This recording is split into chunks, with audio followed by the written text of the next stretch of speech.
خواتین سے پھر معذرت کرتا ہوں جو بیچاری میرا بیان سن رہی ہوتی ہیں, اچانک 4 شادیاں آتی ہیں, وہ ایک دم جو ہے نا وہ بھاگ جاتی ہیں, پھر نیگیٹو کمنٹس کرنا شروع کر دیتی ہیں. ان سے بار بار ریکویسٹ کرتا ہوں, یہ آپ کے فائدے کے لیے ہے, آپ کو نقصان پہنچانے کے لیے نہیں ہے, آپ کا فائدہ ہے اس میں. ایک عورت کہے گی میرا میاں دوسری کر لے گا تو میرا کیا فائدہ ہے اس میں, میں تو بیڑا غرق ہو گیا نا. آپ اس میں آپ کے بھی فائدے ہیں. مرد کے لیے عورت کی خامیاں برداشت کرنا آسان ہو جاتا ہے, طلاق کا ریشو کم ہوگا اس سے, اور اگر طلاق ہوئی بھی تو طلاق کے بعد عورت کو نقصان کم ہوگا. ابھی ایک لبرل انٹی کا ایک پوری ویڈیو آئی ہے لبرل انٹی کی, کسی لوگوں نے مجھے بھیجی کیونکہ وہ 4 شادیوں کے خلاف تقریر کر رہی تھی. وہ تقریر میں کیا کہتی ہیں, فارورڈ کر کے فارورڈ کر کے چلا دیتے ہیں. ایسے میں چلا رہا ہوں یہ تاکہ اصل ٹاپک ہمارا رہ نہ جائے. وہ لبرل انٹی نے بیان دیا, وہ مبہم طور پہ کہہ رہی میں کہ اسکالرس کو بہت سنتی ہوں, بہت اچھے بیان کرتے ہیں, لیکن یہ بات شاید میرے بارے میں کہہ رہی ہوں, لگے ایسا ہی رہا تھا, اب واللہ عالم. انہوں نے کہا دیکھیں ہمارا معاشرہ, اچھی بات ان کی یہ تھی کہ اسلام کو برا بلا نہیں کہا, یہ اللہ کا بڑا فضل ہو گیا کہ اسلام نے 4 شادیوں کی اجازت دی ہے, اور یہ کہا کہ لڑکیوں کا گروتھ ریشو زیادہ ہے, لڑکے کم ہیں وغیرہ وغیرہ, تو کہاں جائیں گے. لیکن آگے لیکن کر کے نا سارا بیڑا غرق. لیکن انہوں نے کہا کہ دیکھو یہ دور وہ نہیں ہے جو صحابہ کا دور تھا. انہوں نے کہا ہمارے ہاں عورت کو طلاق ہوتی ہے تو وہ تو بیچاری برباد ہو جاتی ہے. تو یہ نہیں دیکھ رہی کہ برباد کیوں ہوتی ہے, اس لیے تو ہو رہی ہے کہ 2-3 شادیوں کا رواج نہیں ہے, ورنہ طلاق ہو تو ڈیمانڈ بڑھی ہوئی ہو. جیسے ہی ڈیورس ہوئی ہے 10 بندے لائن میں کھڑے ہوئے ہوں گے کہ ہم نے کوئی کہہ رہا ہوگا میں نے پہلی کرنی ہے, کوئی کہہ رہا میں نے دوسری کرنی ہے, کوئی کہہ رہا میں نے تیسری کرنی ہے. تو طلاق کے بعد جو عورت کا بیڑا غرق ہو رہا ہے نا, وہ اسی وجہ سے ہو رہا ہے کہ مردوں کو زیادہ کی اجازت نہیں ہے. اچھا, ان خاتون نے بھی کہا مردوں میں آج کل صلاحیت نہیں ہے, ایک بیوی پالی نہیں جا رہی, 2-4 کہاں سے پالیں گے. کچھ لوگوں میں تو ہے نا, سارے تھوڑی ایسے ہو گئے, تو وہ کچھ لوگ کر لیں باقی نہ کریں. اب ہمیں کیسے پتا چلے گا یہ چند لوگ صلاحیت والے ہیں, باقی سارے کیا ہیں, ان میں صلاحیت والے کون ہیں اور بغیر صلاحیت والے کون ہیں, یہ سوال پیدا ہوتا ہے کہ ہمیں پتہ کیسے چلے گا. تو ہمیں پتہ چلانے کی ضرورت نہیں ہے. جب آپ کسی لڑکی کی طرف نکاح کا پیغام بھیجیں گے وہ خود پتہ چلائے گی کہ یہ اس قابل بھی ہے یا نہیں ہے. نہیں یہی بات سمجھ لو. جیسے آپ پہلی شادی کے لیے جب پیغام بھیجتے ہیں تو باصلاحیت ہوتے ہیں تو رشتہ ملتا ہے, نہیں ہوتے تو روڈے ناپتے رہتے ہیں. تو یہ باصلاحیت کیا لیبارٹری ٹیسٹ ہوتا ہے آپ کا, یا گورنمنٹ یا نیب والے بتاتے ہیں؟ یہ لڑکی والے خود تحقیق کرتے ہیں, اڑوسیوں سے, پڑوسیوں سے, خاندان سے, جاب سے, صحت سے, ساری چیزیں دیکھ کے وہ فیصلہ کرتے ہیں کہ اس کو بیٹی دینی ہے کہ نہیں دینی. یہی وجہ ہے کہ جو نااہل ناکارہ ہیں وہ چاہتے 4 ہیں, ہوتی ان کی ایک بھی نہیں ہے. تو جو بہت زیادہ اہل ہوں گے 4 انہی کی ہوں گی, کیونکہ دوسری پہ جب دیں گے نا تو لڑکی والوں کا معیار اور زیادہ بڑھ چکا ہوگا. کہیں گے یار ایک تو دوسری پہ دے رہے ہیں تو تمہارے اندر تو سرخاب کے پر لگے ہوئے ہوں گے تو دیں گے, ورنہ نہیں دیں گے. تیسری پہ ان کا معیار, اور چوتھی پہ تو شاید ہی کسی کو ملے. وہ کہیں گے بھائی تو کیا ہے 3 رکھ کے گھوم رہے ہیں, دماغ خراب ہے. بہت زیادہ آپ کے اندر کوئی قابلیت ہوئی, کوئی بہت مالی لحاظ سے, دینی لحاظ سے, یا کوئی شرافت کے لحاظ سے کوئی بہت ہی قابلیت, یا کوئی اتنے حسین ہوئے کہ لڑکیاں لٹو ہو رہی ہیں آپ پر. جب تک کوئی الگ سے قابلیت نہیں ہوگی آپ کو تیسری یا چوتھی پہ ملے گی نہیں. تو یہ جتنے لبرل لوگ ہیں نا, یہ 4 شادیوں کو ایسے پیش کرتے ہیں جیسے آپ اٹھیں اور دھڑ دھڑ دھڑ کرنا شروع کر دیں اور عورتوں کا بیڑا غرق ہونا شروع ہو جائے. سارے چرسی ہیروئنچی اٹھیں گے, 4 کر کے عورتوں کا بیڑا غرق کر دیں گے. او بھائی جب اٹھیں گے تو ان کو دے گا کون؟ سوسر تو یہ بھی دیکھتا ہے کہ چائے میں ڈبو کے تو نہیں کھا رہا بسکٹ, یہ بھی نوٹ کرتا ہے لڑکی والے, اس کی ڈریسنگ کیسی ہے, بیٹھنے کا طریقہ کیسا ہے. ہمارے ایک جاننے والوں کے یہاں لڑکے کا رشتہ آیا یورپ میں, وہ لڑکا چڈی پہن کے آ گیا سوسر کے سامنے.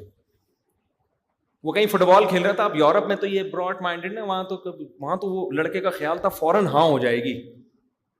بھائی کچھ لبرل فیملیاں ہوتی ہیں, ان کو لبرل لڑکیاں چاہیے ہوتی ہیں, اور لبرل لڑکیوں کو کون چاہیے ہوتا ہے؟ لبرل ٹائپ کے. تو وہ لڑکا نا جاگنگ کر رہا تھا یا فٹ بال کر رہا تھا, اس کو پتا چلا لڑکی والے آئے ہیں, اس نے کہا لبرل قسم کے ہوں گے, میں جتنا کم پہن کے جاؤں گا وہ اس سے بہت زیادہ متاثر ہوں گے. بعض لوگ نا خامخواہ کی شوبازی میں آ جاتے ہیں. ہمارے ایک دوست تھے, اگر زندہ ہیں تو اللہ ان کی عمر برکت دے, انتقال ہو گیا تو اللہ مغفرت فرمائے. پتہ نہیں 10 سال سے کہاں غائب ہیں, شارٹ ہی ہو گئے مارکیٹ سے, مل نہیں رہے کہیں. تو ان کی بھی یہی مسئلہ تھا, بیچاروں کی شادی نہیں ہوتی تھی. وہ کیا ہوتا تھا, وہ نا احساس کمتری میں چلے گئے تھے, بہت زیادہ رشتے ریجیکٹ ہوئے, تو احساس کمتری کی وجہ سے پھر ان میں یہ ہو گیا کہ جب کوئی رشتہ آتا نا تو وہ اوور ایکٹنگ شروع کر دیتے تھے. انسان بیچارہ نفس اس میں آ جاتا ہے, ڈپریشن میں نروس ہو جاتا ہے, تو وہ نا اوور ایکٹنگ شروع کر دیتے. تو میں نے بھی کوشش کی ان کی میں کرا دوں, کہیں جامع کلات مارکیٹ میں پتہ چلا جی کوئی خاتون ہیں, عالمہ ہیں, 35 سال کی ہیں, یہ ذرا کم عمر تھے, 30 سال کے تھے یا 25 سال کے ہوں گے. خیر ہم چلے گئے تو ان کو اندازہ ہوا کہ لڑکی کے ابا ہیں بہت دیندار, لڑکی والے بھی بہت کیا ہیں, دیندار. اب اوور ایکٹنگ شروع ہو گئی ان کی. تو وہاں کیا کہہ رہے ہیں, میں بھی بیٹھا ہوا ہوں, وہاں کہہ رہے ہیں کہ بس آپ رشتہ کر دیں انشاءاللہ. دیکھیں میں پولیو کے قطرے تو بچوں کو بالکل نہیں پلاتا.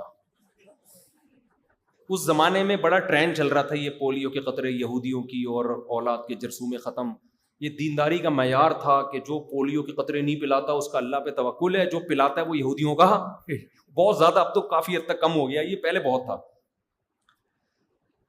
اب مجھے, میں نے کہا بھائی کیا باتیں کر رہا ہے بیٹھ کے یار, پولیو کے قطرے پہلے تیری بات طے ہوگی, پھر تیری شادی ہوگی, پھر بچے پیدا ہوں گے, اس کے بھی 2-4 مہینے بعد والے پولیو کے قطرے والے آتے ہیں, فوراً ان کو بھی نہیں پتا چلتا. تو غیبت اس لیے نہیں ہے, کسی کو کیا پتا, وہ بھی بےچارے پتہ نہیں کہاں چلے گئے. خیر ہم نے ان کی موجودگی میں بھی ان کا بہت مذاق اڑایا تھا. اب وہ لڑکی کے ابا سے میں بیٹھا ہوں, کہہ رہے میں پولیو تو بالکل نہیں مانتا. اس طرح کی نا اوور ایکٹنگ. مجھے پتا تھا بھائی یہ نہیں ہونے کی. وہ ظاہر ہے انہوں نے انکار کر دیا. ان کے ابا بھی تھے, چاچا ماما سارے بیٹھے ہوئے تھے. خیر آ گئے تو میں نے اس کو سنائی نا, میں نے کہا یار یہ پولیو کے قطرے تو نے پلانے نہیں, یہ کیا ہے. اب میں اس کو جب سمجھا رہا ہوں تو بجائے اس کے کہ وہ کہے کہ آئندہ احتیاط کروں گا, الٹا مجھ پہ غصہ ہو رہا ہے کہ تمہیں تو آپ کو تو میری ہر بات پہ اعتراض ہے, بولنے بھی نہیں دیتے. الٹا غصہ ہونے لگا مجھے, بے تکلف دوست تھا. خیر پھر ایک دن کیا ہوا, ہم نے پھر ایک رشتے کا انتظام کیا. اب وہ کہیں اسٹیٹ ایجنسی میں بھی بیٹھا کرتے تھے, اپنا آفس نہیں تھا, کسی کے آفس میں بیٹھتے تھے. ہم نے لڑکی والوں کو بھیج دیا, لڑکی والے گئے جی, ان کے وہ بیچاری وہ بھی کوئی ایجڈ خاتون تھیں, وہ لڑکی والے گئے, پھر آئے کہنا یار مفتی صاحب آپ نے کہاں بھیج دیا. میں نے کہا کیا ہوا. کہتے ہیں ہم لوگ گئے ہیں, وہ نا میز پہ ٹانگ رکھ کے بیٹھے ہوئے تھے ہمارے سامنے, اور سگریٹ پہ سگریٹ پیے جا رہے ہیں اسٹائل. اللہ بچائے بھائی, کوئی ڈر بھی لگتا ہے, کسی کا مذاق نہیں اڑانا چاہیے, لیکن یہ انسان کا ساتھ ہوتا ہے جب مسلسل ریجیکٹ ہو رہا. حالانکہ اچھے بھلے آدمی تھے, لیکن پتہ نہیں قسمت, تو وہ نروس ہو جاتا ہے نا انسان. تو یہ ہو گئی تھی ان کی حالت. اچھا بھلا آدمی تھا, لیکن اپنے اسٹائلوں کی وجہ سے مار کھا جاتے تھے. تو ٹانگ میز پہ ٹانگ رکھ کے بیٹھے اور سگریٹ پہ سگریٹ. تو داڑھی واڑی بھی تھی ماشاء اللہ. اب داڑھی پہ تو سگریٹ ویسے ہی, یا تو تم اتنے لبرل بن جاؤ کہ پینٹ پہن کے بیٹھو یار یہاں پہ. تو وہ لڑکی وہی ہوا کہ انہوں نے کہا یار, ہم نے جب ان سے پوچھا کہ آپ کیا کرتے ہیں, تو وہ ہمیں کہنے لگے آفس میں بیٹھا ہوں اس اسٹائل میں. اندازہ لگا لو, مطلب یہ کچھ تو ہمارا اس آفس میں. تو وہ اسٹائل انہوں نے اس لیے بنایا تھا بھرم میں لے آنے کے لیے نا, کہ یار ایسے جب کسی آفس میں ٹانگ پہ کوئی بندہ میز پہ ٹانگ رکھ کے بیٹھتا ہے تو اس کا مطلب گویا باس وہی ہے اس آفس. میں نے اس کو بولا, میں نے کہا اس طرح تو جو اوریجنل باس ہے وہ نہیں بیٹھتا. اور اس زمانے میں زیادہ کیمرے ویمرے ہی لگے ہوتے تھے.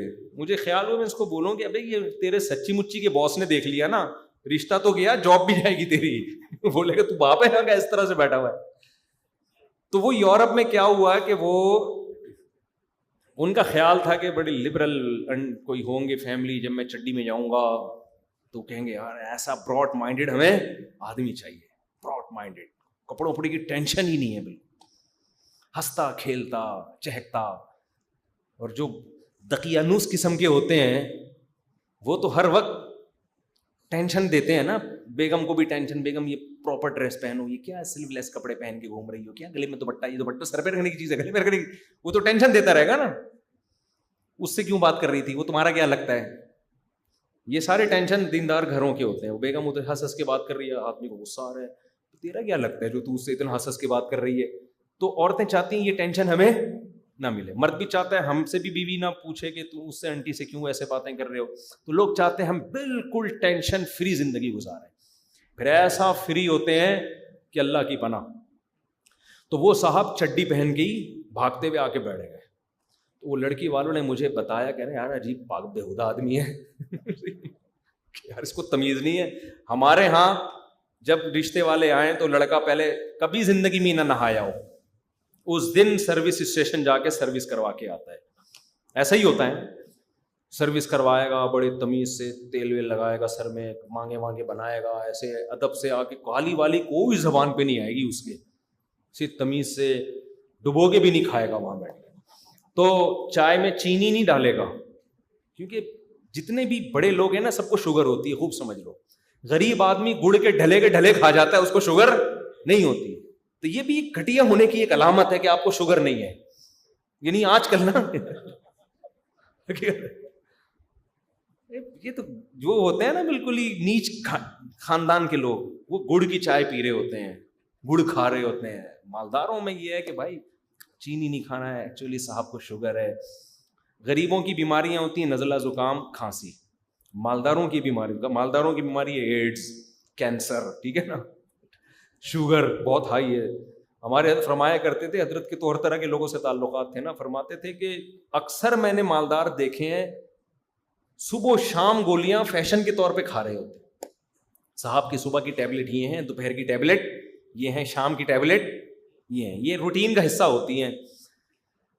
تو غریب آدمی محنتی ہوتا ہے نا, بھاگتا ہے دوڑتا ہے, ٹینشن پیسے کی نہیں لیتا, اس کو پیسے سے محبت ہی نہیں ہے, وہ گولیاں نہیں کھاتا. جہاں پیسہ آیا ٹینشن آ گئی, اس ٹینشن سے شوگر ہے, ایک چمچ چینی کا ہضم نہیں ہو رہا, اور غریب آدمی گڑ کے ڈلے کھا رہا ہے. تو اب وہ غریبوں کے گڑ کھانے کی وجہ سے گڑ بدنام ہو گیا ہے. اب گڑ کی چائے اگر آپ نے جا کے پی لی نا رشتے والوں کے ہاں, میں حلفیہ بول سکتا ہوں میں کہ کبھی بھی آپ کا رشتہ قبول, آپ ٹرائی تو کر کے دیکھو. لڑکی والوں نے کہا چائے لے کر آئے, چینی کتنی رکھیں آپ نے, گڑ ڈال دیں, کبھی بھی نہیں دیں گے اگر پڑھے لکھے لوگ ہیں. بولے یار یہ پینڈو پتہ نہیں کہاں سے اٹھ کے آ گیا, حالانکہ تو صحت کی علامت ہے یار. خیر کہاں سے کہاں بات چلی گئی. تو وہ جو خاتون کہہ رہی تھی نا مرد کرتے رہیں گے نا اہل, تو بھائی نا اہل کو لڑکی والے خود چیک کریں گے کہ یہ اہل ہے بھی یا نہیں ہے. ایسے ہی نہیں ہو جائیں گی. جب یہ عملی طور پر ہوگا تو زیادہ تر اہل لوگ ہی اس میں کامیاب ہوں گے, اور عورت کا فائدہ ہوگا کم تر گھرانوں کی عورتیں